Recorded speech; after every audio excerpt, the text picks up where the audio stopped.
Ito po yung EKS bala-bala. Version po ito ng triple antenna. Magbala man kayo ng pambomba, alkitran, semento ng hapon. Sa kung ano po yung inyong ibabala, yun po yung ilulukit ng atin pong gamit. Pag itinas mo yan, pupunto ka at hihintayin mo ng tilahin ng Oro Gold. Tutos-tusan mo yan, tama yung pagtaas mo at huwag mo siyang kukontrahin. Pag itinas po yan,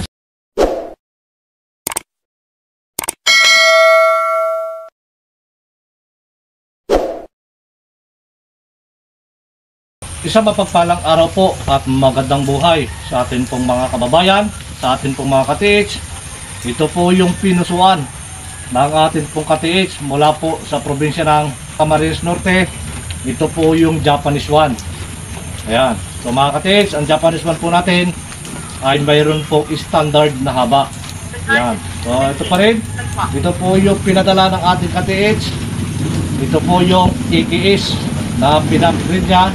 Pinagawa niya pong triple antenna. So mga kababayan, mga ka-TH, muli niyo pa rin po ako samahan sa pagbabahagi pa rin po demo, kaalaman dito po sa ating mga gamit.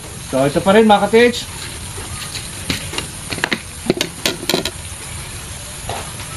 Ito po yung EKS na ito po ay bala-bala. Kung ano pa rin po yung ating ibabala, yun pa rin po ilulukit ng ating ginawang triple antenna. So version po ito ng triple antenna na body po niya ay EKS. So ito pong antenna natin, ito po ay natatanggal. Yan, litrate po yan. So pwede po yun ilagay sa bag. Sa ating mga ka-TH na meron po kayong hindi na ginagamit na EKS, pwede nyo pong ipadala sa akin kung gusto nyo ipapagawa. So yan, usap lang po tayo sa messenger. So, ito pa rin mga ka-TH, mga kababayan, ito po ay D-thread. Mahalaga pa rin po na kailangan nating ipahid yung dulo ng antena sa lupa. Ayan, so mahaba-haba po yung kanyang antena. At yun yung kagandahan mga ka-TH, kapag medyo mahaba yung antena, so malakas po yung paghila ng Oro Gold. At ito pong dulo ng antena natin medyo lapad. So yan mga ka-TH, yung pinagawa. So mahalaga pa rin po na ito pong dulo ng antena ay kailangan po natin ipapahid sa lupa. Yan po ay malaki may tutulong. So ito pa rin, meron po ako dito ilulukit ka-TH. Ito po yung 18 carats bracelet. Gamit po natin ang triple antenna na ito po ibabalahan ko ng 24 carats gold. Ayan. So ito po ang ating triple antenna. So ito po ay bala-bala. Nakadepende na po yan sa inyo kung ano po yung inyong ibabala. Magbala man kayo ng pambomba, alkitran, semento ng hapon. Sa kung ano po yung inyong ibabala, yun po yung ilulukit ng atin pong gamit. So ito po yung 24 carats gold na aking gagamitin bala. At ang ilulukit naman po natin yung 18 carats. Sa pagtaas pa rin po nito mga kababayan, mga ka-TH, katulad din po ng mga battery operated, maging manual yan, ay iisa po yung pagtaas niya. Dito pa rin mga ka-TH, mga kababayan, ito po ang ating ginawa, binuo, na pinagawa po ng ating ka-TH. Ito po yung napakalakas, lalo na kung ang antena po natin ay ganito o kaya po yung stainless na antena. So yan po, di-thread. At kapag itinaas po natin mga kababayan, mga ka-TH, yan, mula pa rin po sa baba. Pag itinaas, kailangan pundo. Pag itinaas mo yan, pupundo ka at hihintayin mo ng tilahin ng Oro Gold. Tutos-tusan mo yan at kailangan tama yung pagtaas mo at huwag mo siya kukontrahin. So ito pa rin mga ka-TH, mga kababayan, pag itinaas po yan, segundo lang yan, doon na po agad dyan babalik. So yan po yung kagandahan. Yan. So mabilis po siya, malakas. At ito po ay pangmalayuan. Yan. Ito pa rin. Pag itinaas mo yan ka-TH, hihintay mo lang yung paggalaw niya, doon agad siya tuturo. Yan. Ito yung kagandahan. Yan. Malakas po siya. Ito po yung EKS na ginawa ko pong triple antenna. Upgrade po yan sa body niya. Pa rin, yan po yan. Yan pa rin. Yan. Malakas ito mga ka-TH. Yan, yan pa rin. At ito po ay aking tatapatan. At kailangan pa-exin yung pa rin po ka-TH, yung antena. Yan. Sasagad mo siya. At tatapatan po ito para sa pagpapaikot po natin ng atin pong gamit. So, ganyan yan. Kailangan pag tinapatan po yan, dapat iikot po yan Focus pa rin po yung kaisipan natin. Yan. Pag tinapatan po itong ating target, ayan.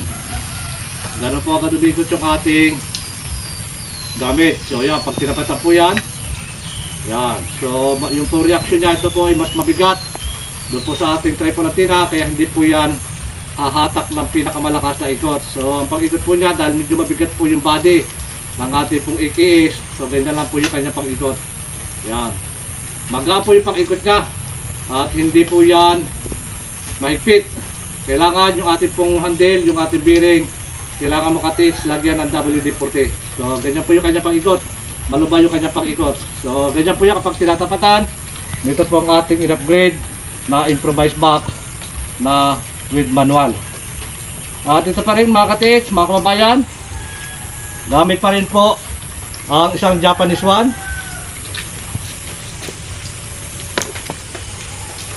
na ito po ay pinusuan ng ating katits. Ang Japanese one, saan po ba ginagamit ng Japanese one? Ang Japanese one po ay pangsukat ng lapad ng deteksyon ng aura na gold. Ginagamit din po ito sa pag-estimate ng lalim, lalo na kung gagamit siya po ng magnetic wire. Ang Japanese one po, kapag nagsimula ka na maghukay, hanggang sa milalim, napaka-importante ng ating po Japanese one. At doon mo po gagamitin itong Japanese one. Pagdating mo mula sa ibabaw hanggang sa ilalim, ang Japanese one, aurameter o Japanese aurameter, ay yan po ang pinakamahalaga na kapag ikaw ay lalalim na o magsisimula ka na sa paghukay. So ito pa rin, ito po yung Japanese one na siya po yung huhuli ng aura ng gold kung saan po yan nalulukit, lalo na kapag inilukit po natin ng gamit po ay locator. So ito pa rin, bala-bala pa rin po ito, at ito po ay kung ano ibabala mo, yun pa rin yung kanyang ilulukit. So ito po yung gold na ating babala. Ang paggamit nito KTH ng Japanese one ay pwede po patindig, pahiga. Yan, ganyan po yung pagkagamit ng ating Japanese one. Kapag pahiga o mayroon pong nalulukit sa medyo malayo ng konti. At ito po ay hindi pang malayuan, hindi po siya pang long distance. Ito po ang ating Japanese one. So ginagamit po ito, so mga KTH, kung nasa bandang unahan po natin, ang layo niya na 2 meters to 3 meters. Tatapatan mo yung detection ng aura ng gold. At muli pong tatapatan yan ang bounce po ng ating pindulom, lalo na kung siya ay masisintruhan, baba at taas po yan. Ganyan po yung kanyang paggalaw ng ating pong pindulom. Pero kapag nasa bandang kanan po yan, ang aura ng gold, at dito ito nakaharap, so ang palit po ng ating pendulum ay pakanan. Hanggang sa matapatan mo po yan, malapitan mo, at babaws po yan pababa para makasigurado ka na doon talaga yon. So kailangan mo lumampas na kaunti para malaman mo na siya ibabalik. Babalik po yan pag napalampas. Pag natapatan mo na yon, kailangan gagamitin mo na po itong ating Japanese one. Dito pa rin po ang paghawak at patindig po yan. So ang pag-ikot po ng ating Japanese one ay counterclockwise. Lahat po yan na maging locator, maging dowsing rod, maging yan ay AKS o ano pa mang klaseng gamit. At kasama na rin po dyan ang ating Japanese one. So ang deposited po niyan mga katik, kapag nasa volume po ng tubig, nasa ilalim po yung pinakambay ng tubig, at nasa ibabaw po yung gold. So detection po niyan, mas malakas po ang aura ng kalikasan, lalo na kung volume ng tubig sa locator, lalo na may detection po ang bala natin gold. At tinapatan natin ang cross. Ngayon tinanggal natin yung takip, yung bala, ginamit po ulit natin, doon pa rin nag-detection sa tapat ng aura ng gold. So ibig sabihin niya mga katis ay tumatapat po ang item sa volume ng tubig. Ito pa rin mga katis, mga kabayan, wala pa rin po dyan. Ito lang ito mga katis. Ganyan po yung akalo ng ating idulog, dahil nandun po sa unahan yung atin po dinulukit. Ganyan po yan, ganyan nyo lang gagayahin. Kapag kami 1 metro, 2 metro, nandun po yung detection ng aura.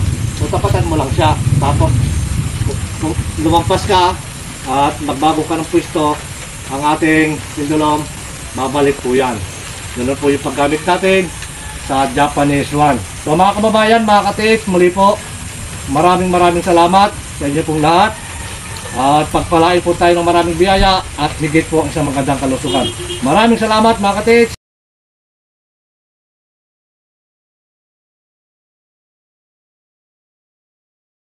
Hanggang sa muli.